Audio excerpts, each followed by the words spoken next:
ప్రపంచంలో అందరికీ పిల్లలు పుడుతున్నారు. మన ఇంట్లో మాత్రం ఎవ్వరికీ ఆ ధ్యాస లేదు అంటూ ప్రభావతి నిష్ఠూరంగా మాట్లాడుతూ ఉంటుంది.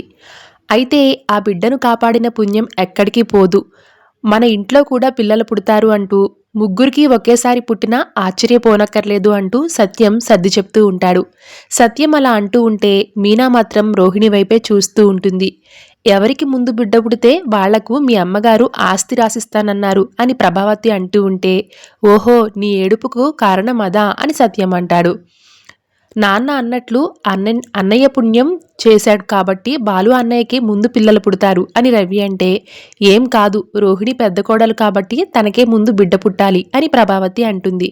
మా గురూజీ కలిసొచ్చే కాలం వస్తే నడిచొచ్చే కొడుకు పుడతాడు అని చెప్పాడమ్మా అని మనోజ్ అంటాడు. అప్పుడు కూడా మీనా రోహిణినే చూస్తూ ఉంటుంది. ముందు పెళ్ళయింది మీనాకే కదా, మీనాకే పిల్లలు పుడతారు అని శృతి అంటే, అసలు లెక్క చూసుకుంటే రోహిణికి ఈపాటికే పిల్లలు పుట్టాలి అని ప్రభావతి అంటుంది. ఆ మాటకు మీనా ఒక్కసారిగా షాక్ అయి కింద పడిపోబోతుంది. రోహిణిని చూసి కడుపుమంట అని ప్రభావతి అంటే, నాకేమీ కడుపుమంట లేదత్తయ్య, నడిచొచ్చే కొడుకు పుడతారు అన్నారు కదా, రోహిణి నడిపించుకుంటూ తీసుకొస్తుందేమో అడగండి అని మీనా అంటుంది.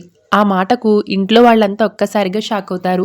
వెంటనే బాలు, మాకేమీ ముందు పిల్లలు పుట్టాలని లేదు, నా భుజాల మీద చాలా బాధ్యత ఉంది, ముందు రూమ్ కట్టాలి, ఆ తరువాత పిల్లల గురించి ఆలోచిస్తాం అని చెప్తాడు.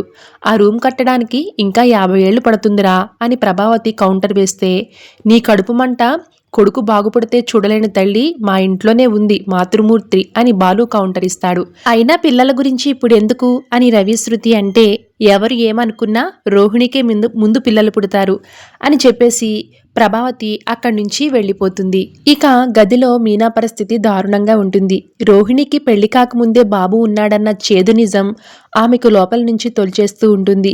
ఈ విషయం ఇంకెవరికైనా తెలిసిందా, రోహిణి పరిస్థితి ఏంటి అని తలుచుకుని బాధపడుతూ ఉంటుంది. సరిగ్గా అప్పుడే అక్కడికి బాలు వచ్చి తన వీడియో వైరల్ అవుతున్న సంగతి చూపిస్తూ మురిసిపోతూ ఉంటాడు. కానీ మీనాలో ఆ సంతోషం కనిపించదు.